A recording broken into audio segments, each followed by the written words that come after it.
The knife pressed into Jin's throat before he even realized she was behind him.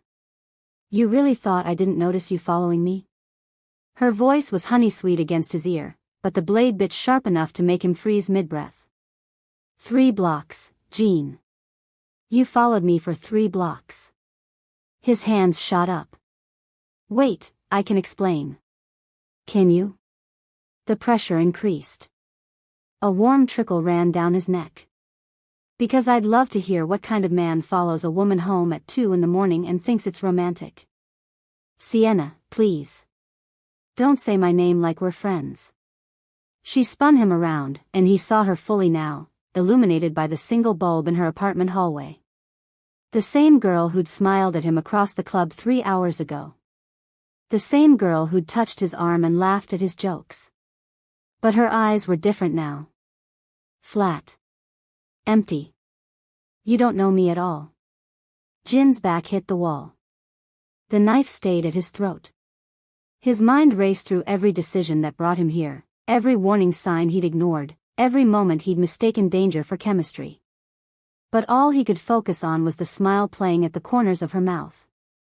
Like she was enjoying this. Like this wasn't the first time. I just wanted to make sure you got home safe, he stammered. Sienna laughed. It was a beautiful sound. Terrifying. That's what they all say. Before you find out what happens next, do me a favor. If you're already hooked by this story, hit that subscribe button and turn on notifications. Drop a like on this video, and comment below what time it is where you're watching from and what city or country you're in. I love seeing where all of you are joining me from. Now let's get back to Jin, because things are about to get so much worse. All?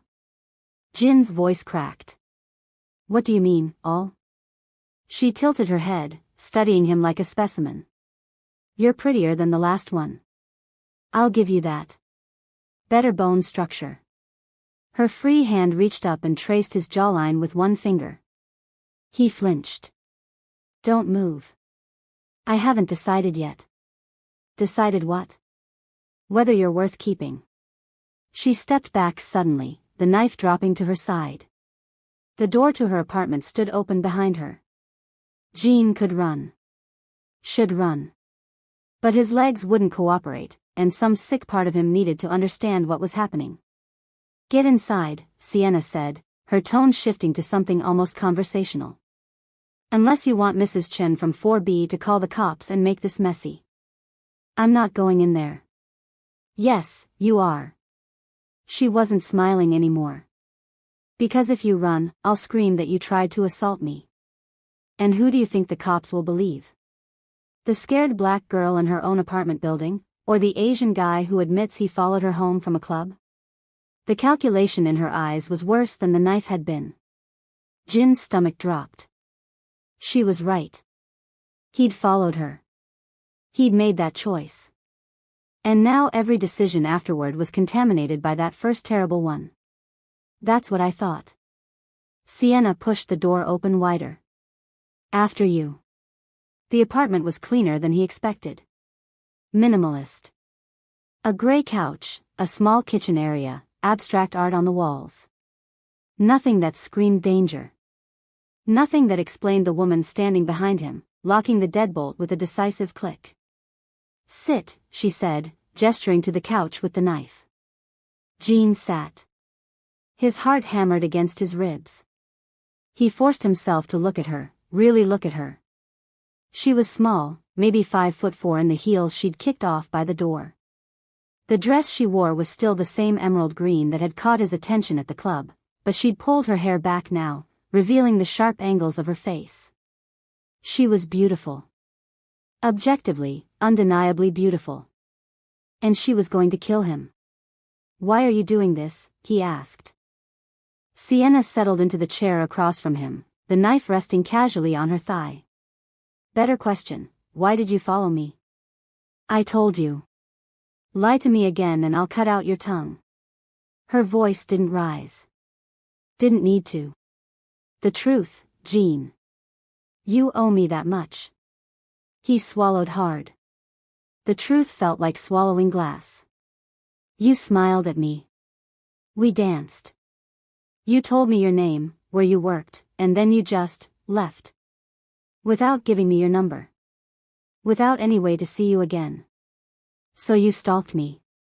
I wasn't, he stopped. Because that's exactly what he'd done, wasn't it? I just wanted another chance.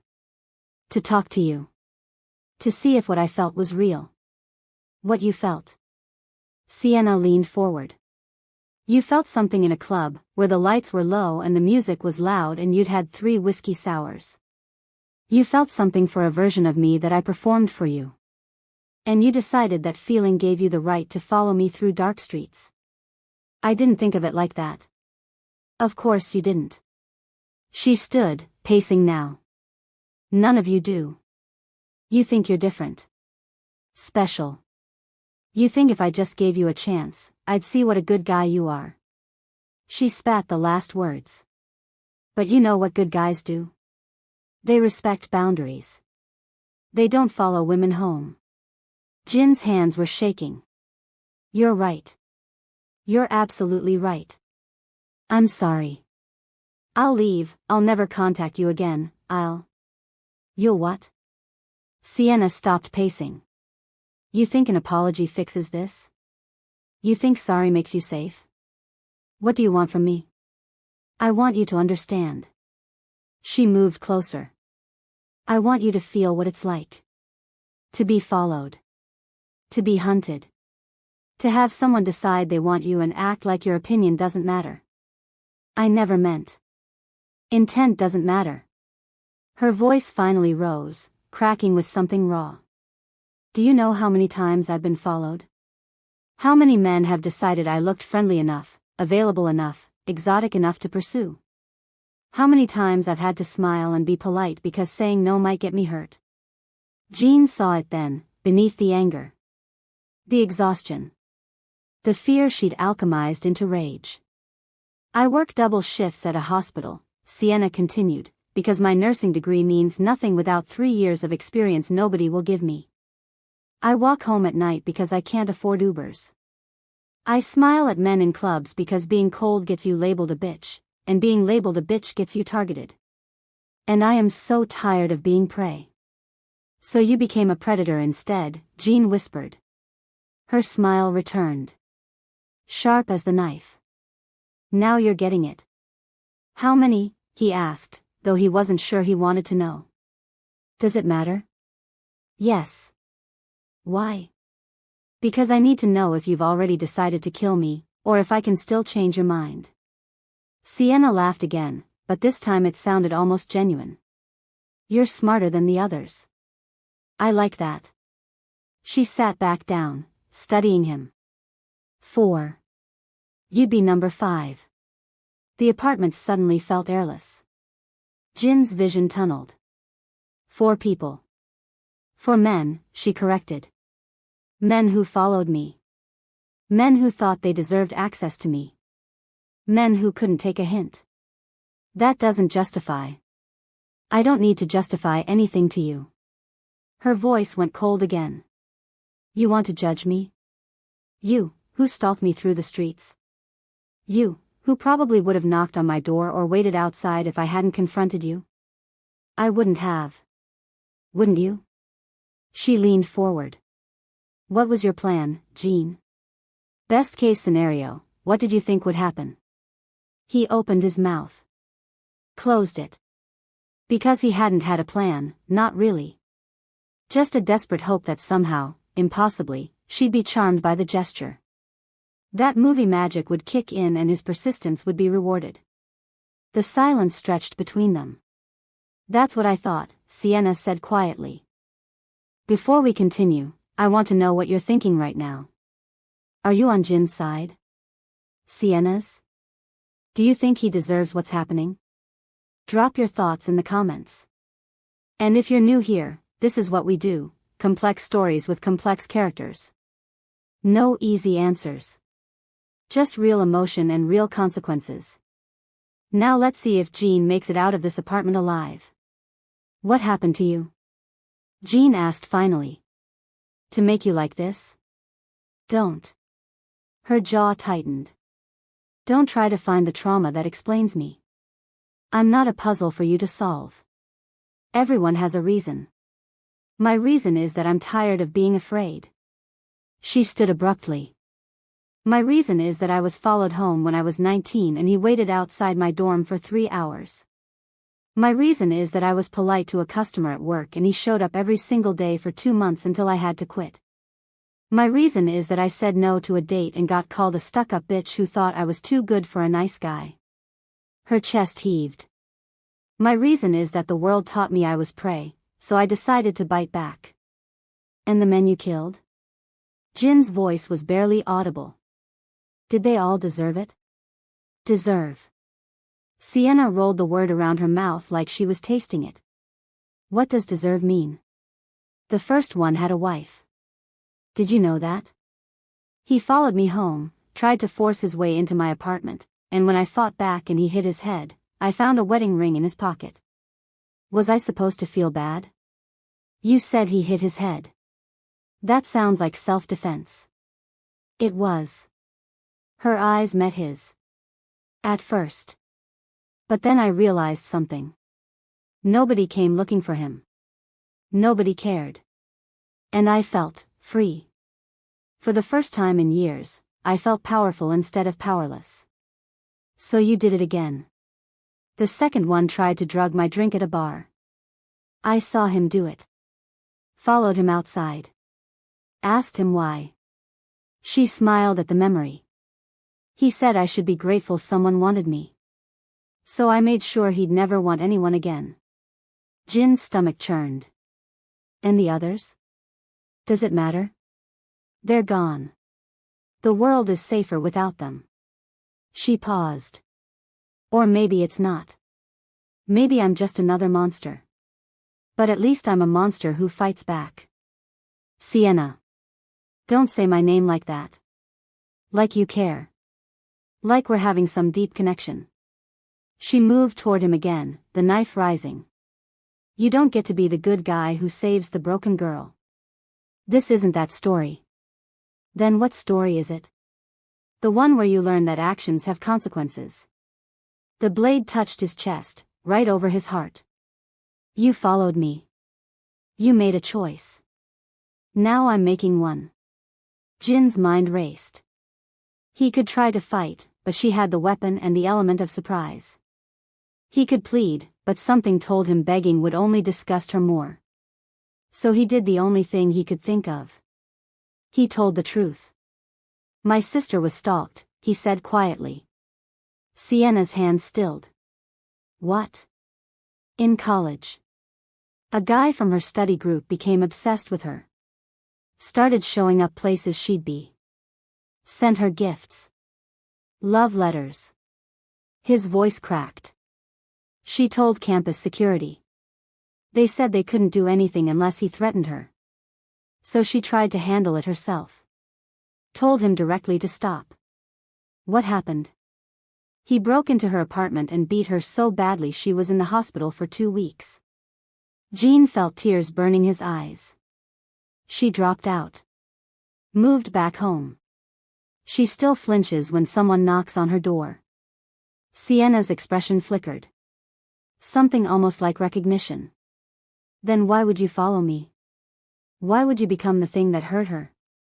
Because I'm an idiot. The words burst out of him. Because I told myself it was different. That my intentions were good. That you'd smiled at me first, so it was okay. I justified it every step of the way. He looked at her directly. And you're right. About all of it.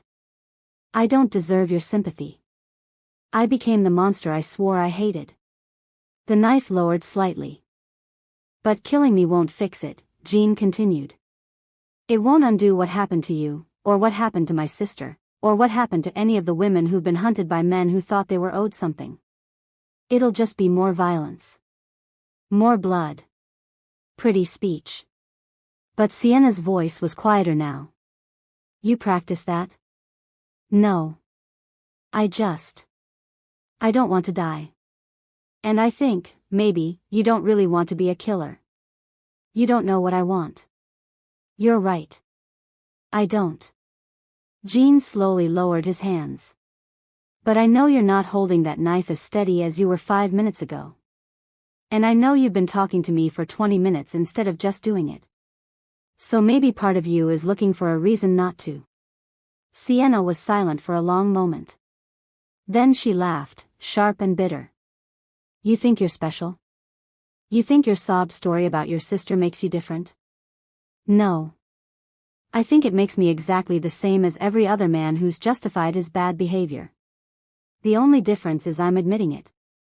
Admitting it doesn't fix it. I know. You still followed me. I know. You still made me feel unsafe. I know. Jin's voice broke. And I'm sorry. Truly, deeply sorry. Not because you have a knife to my chest, but because I know what that fear feels like. I've watched my sister live with it every day. And I still caused it. I'm so sorry. The knife clattered to the floor. Sienna stumbled backward, her hand covering her mouth. Get out. What? Get out.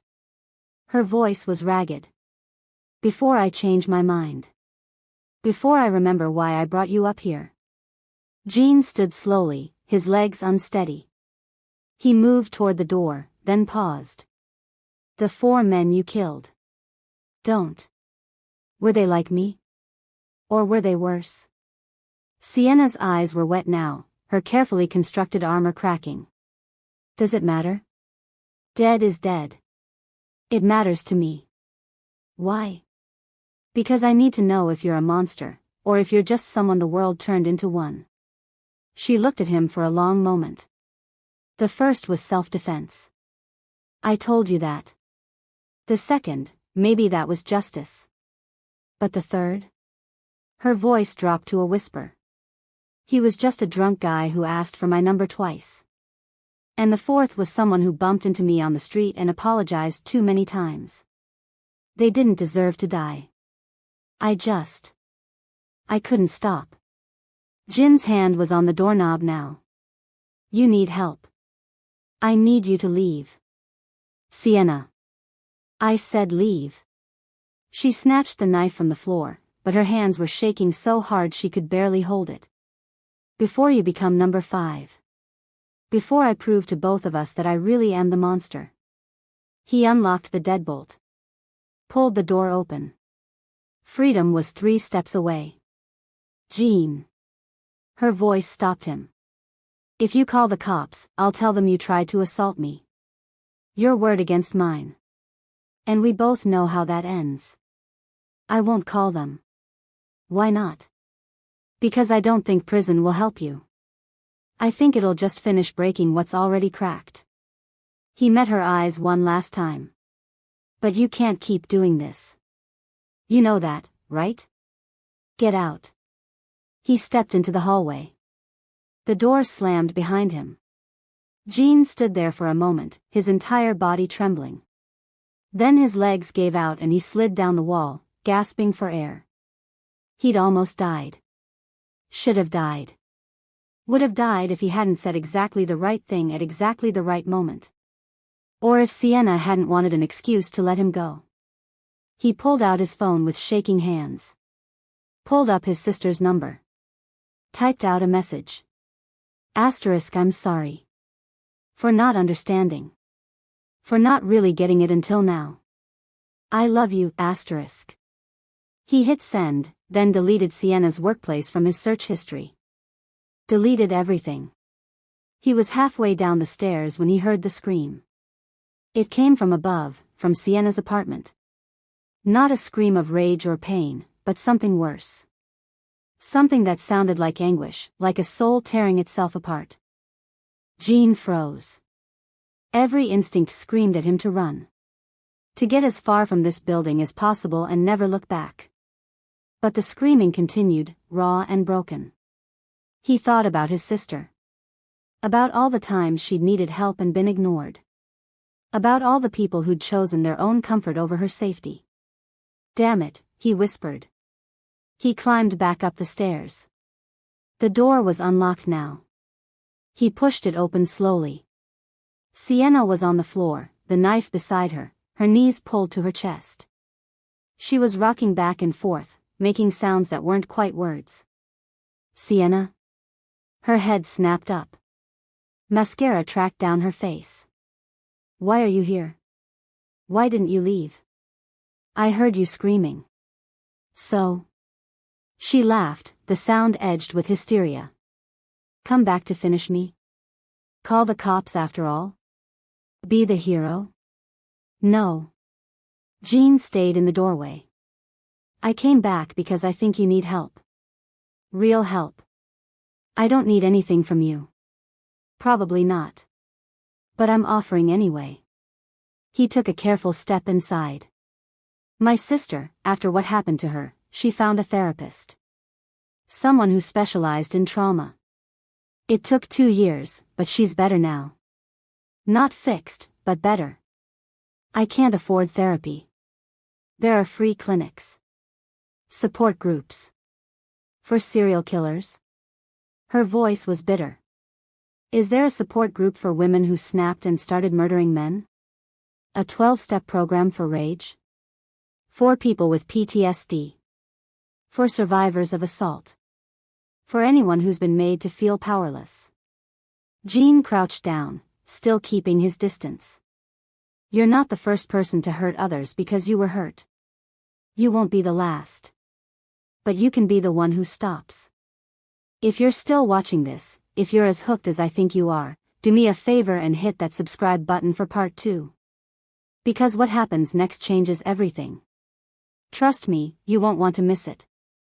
Why do you care? Sienna's voice was small now. I almost killed you. I know. And I should hate you. Should fear you. But mostly I just see someone who's drowning and lashing out at anyone who gets close. He paused.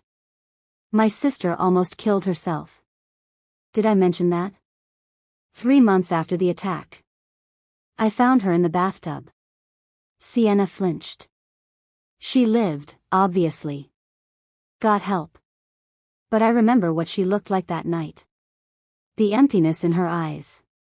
Jean looked at Sienna. That's what I see in yours. Not a monster. Just someone who's empty and trying to fill it with revenge. It doesn't fill it, she whispered. It never does. I thought it would, but it just makes the hole bigger. Then stop digging. I don't know how. Start by putting down the knife. Permanently. Sienna looked at the blade beside her. For a moment Jean thought she might grab it, might finish what she'd started. Instead, she pushed it across the floor toward him. Now what? She asked. Now you decide if you want to keep being haunted by what was done to you, or if you want to try to be someone else. And if I can't? If I'm too broken? Then at least you tried. At least you didn't add another body to the count. She was quiet for a long time. Then, there's a drawer in the kitchen. Bottom left. You should see what's in it. Jin's stomach nodded, but he stood and walked to the kitchen. Opened the drawer. Wallets. 4 of them. Different styles, different brands. Trophies. Jesus, Sienna. I kept them, she said from the floor. I don't know why. Evidence of my own guilt, I guess. Proof that it really happened. That I really did it. Jin's hands trembled as he looked through them. The first had a driver's license, Marcus Chen, 42. The second, David Thompson, 38. The third, James Rodriguez, 29. The fourth, Tyler Brooks, 23. Real people. Real lives ended. The police are looking for some of these men, Jean said quietly. I know. Their families are probably desperate for answers. I know. You have to turn yourself in. Sienna laughed, hollow and broken. Do I? Or do I just have to make sure you never tell anyone what you know? Jean turned slowly. She was standing now, something new in her hand. Not a knife. A gun. Sienna, don't. Relax. Her smile was sad. It's not for you. It's never been for you. Understanding hit him like ice water. No. Don't do that. Why not? You said it yourself. I'm broken. Empty. And I've done terrible things. Maybe the world is better off. That's not what I meant. Isn't it? She looked at the gun in her hand. I can't go to prison. I won't survive it. But I also can't keep living like this. Hunting. Killing. Waiting for the day someone stops me. So maybe this is the only way out. Jin's mind raced. Every word suddenly felt like life or death, but this time it was her life hanging in the balance. If you do this, you're just confirming everything those men probably thought about you. That you were unstable. Crazy. That you deserved what they did. I don't care what dead men think. But what about the women who come after you? The ones who are being followed right now, who are learning to fight back. Jean took a step closer. If you die, you're just another tragedy. Another woman destroyed by male violence. But if you live, if you face what you've done and try to make amends, you could help someone. How? By being a cautionary tale? By showing that healing is possible. That rage doesn't have to win. But what if I don't want to heal? Her voice cracked. What if I like the rage? What if it's the only thing that makes me feel anything at all? Then you're already dead. You're just waiting for your body to catch up. Sienna's hand shook. The gun wavered. Put it down, Jean said softly. Please. Let me help you. Why would you help me? I almost killed you. Because someone helped my sister when she was holding a bottle of pills. Because someone saw her pain and decided it mattered more than their fear. He extended his hand. Let me be that someone for you. The moment stretched impossibly long. Then Sienna's knees buckled. The gun clattered to the floor. Jean rushed forward and caught her before she collapsed completely. She clung to him, sobbing into his shoulder with the kind of grief that had been locked away for years. He held her, this woman who'd held a knife to his throat an hour ago, and felt her shake apart in his arms. I'm so tired, she whispered against his shirt. I'm so tired of being angry. I know. I don't know how to stop. We'll figure it out. She pulled back, her face a mess of tears and mascara. I killed 4 people, Jean. There's no coming back from that. Maybe not. But you can try to do better going forward. That's not how justice works. Maybe not. But it's how mercy works. Sienna stared at him for a long moment, then laughed bitterly. You're insane. You know that? Completely insane. Probably. You should turn me in. Right now. Call the cops and end this. Jin's hand was already reaching for his phone. But something stopped him. What if? He started, then paused. What if what? What if we made a deal? Sienna's eyes narrowed. What kind of deal? You get help. Real, serious help. Therapy, medication, whatever it takes. You stop hunting. Stop hurting people. And I don't call the police. Yet. That's insane. You just said I was insane. I'm being consistent. Jin's heart hammered. He couldn't believe what he was suggesting. But if you slip up even once, if I think you're dangerous again, I go straight to the cops with everything. Why would you risk that? What if I kill someone else? Then I'll spend the rest of my life knowing I made the wrong call. But right now, looking at you, I don't think I am. He paused. You let me go, Sienna. You could have killed me and you didn't. That has to mean something. Or it means I'm getting sloppy. I don't think so. I think you wanted an excuse to stop. Sienna looked at the gun on the floor. The knife across the room. The wallets in the drawer. Then back at Jean. This is a mistake, she said quietly. Maybe. But it's mine to make. She closed her eyes. Okay. Okay? I'll try. I'll get help. She swallowed hard. I'll try to be something other than this. Jean felt relief flood through him. Thank you. Don't thank me yet. You might regret this. I might. They stood there in the silent apartment, two people who should have been enemies, bound together now by a secret that could destroy them both. Then Jin's phone buzzed. He pulled it out. A text from his sister, what brought this on? Are you okay, ? I have to go, he said. Sienna nodded. Yeah. I'll check on you. Tomorrow. Make sure you followed through. Okay. And Sienna? He paused at the door.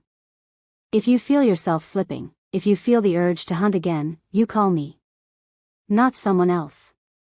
Me. Understand? Why would I call you?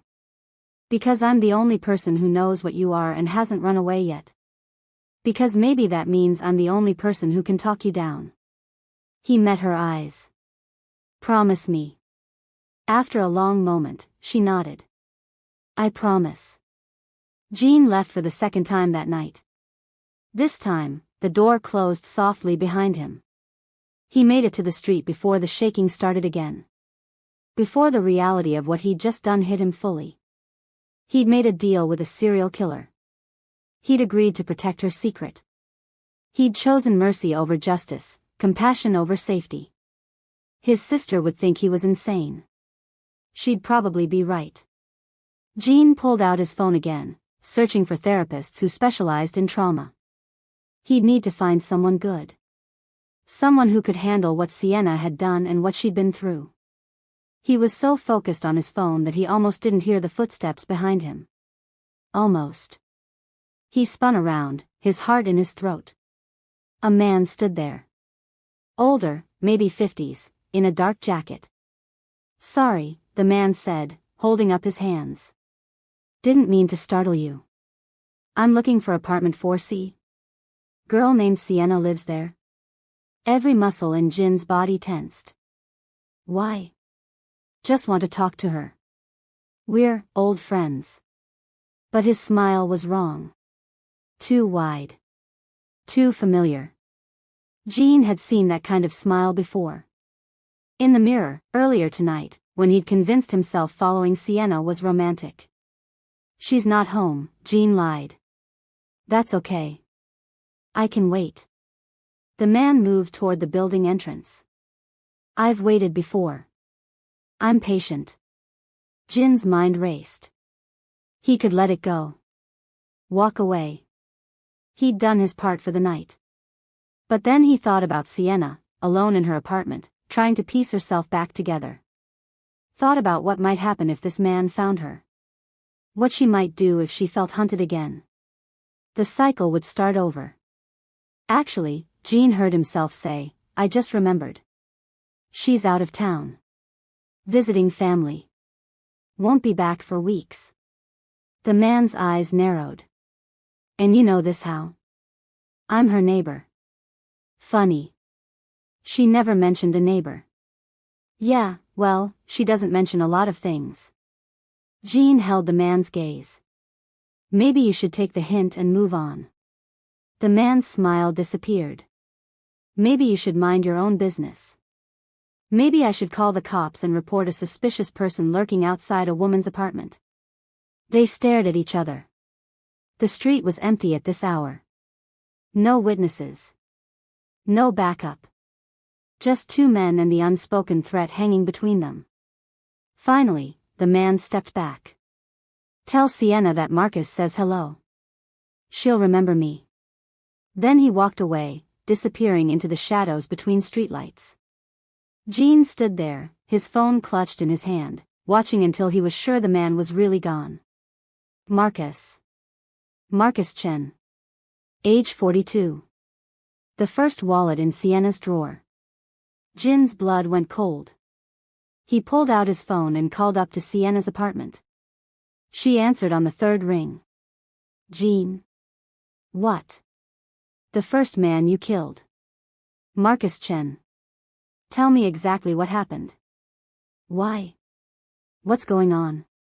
Just tell me. Her voice went quiet. He followed me home. Tried to force his way into my apartment. We fought. He fell. Hit his head on the corner of my kitchen counter. I thought he was dead. But he wasn't. The next morning he was gone. I assumed he'd woken up and left. But then a week later I saw the news report. His body was found in the river. The police ruled it an accident, said he must have fallen in while drunk. I didn't correct them. Sienna. Jin's voice shook. I think Marcus Chen is alive. And he's looking for you. The line went dead silent. Then, that's impossible. Someone just tried to get into your building. Said his name was Marcus. Said you'd remember him. Oh my God. The others, Sienna. The other 3. Are you sure they were dead? Yes. I think so. I mean, I checked for pulses, but I'm not a. I work in pediatrics, not emergency medicine, and I was in shock, and. Her breathing was speeding up, heading toward panic. Oh my God. What if they weren't? What if some of them survived? Jean looked down the dark street. Saw movement in the shadows. A figure watching from across the road. No. Multiple figures. His mouth went dry. Sienna, he said carefully. How many exits does your building have? 2. Front and back. Why? Lock everything. Don't answer the door. I'm coming back up. Jean, what's happening? He started running toward the building. I think, he said, his breath coming in gasps, you didn't kill them at all. I think you just made them very, very angry. Subscribe for part 2 to find out what happens next. Because if you think this story was intense, you haven't seen anything yet. Part 2 drops soon, and trust me, nobody is ready for what's coming. Jean burst through the building's front door just as the lights went out. In the sudden darkness, he heard footsteps. Multiple sets. Coming from above. Coming from below. And somewhere in the black, a voice called out, Sienna, we just want to talk. Like old friends. The voice was familiar. Too familiar. It was Marcus. But it was also coming from 3 different directions at once. Jin's hand found the stairwell railing. He started climbing in the dark, his phone flashlight the only guide. Behind him, he heard the front door open again. Heard more footsteps joining the hunt. He reached Sienna's floor. Her door was still closed. Still locked. He pounded on it. Sienna, it's me. Open up. Nothing. Sienna. The door cracked open. Her face appeared, pale and terrified. They're not dead. I know. They're all here. All 4 of them. I can feel it. Then we need to go. Now. Where? They're surrounding the building. From the stairwell, a voice called up. Sienna? We've been looking for you. You disappeared on us. Another voice, from a different direction, not very nice, trying to kill your friends. A third, but we forgive you. We just want to finish what we started. Jean pulled Sienna into the hallway. Fire escape. Please tell me there's a fire escape. End of the hall. But it only goes down to. It's better than nothing. Move. They ran through the darkened hallway, guided only by Jin's phone light. Behind them, the voices were getting closer. Coordinating. Hunting. They reached the window. Jean struggled with the latch. Let me, Sienna said. Her hands were steadier than his.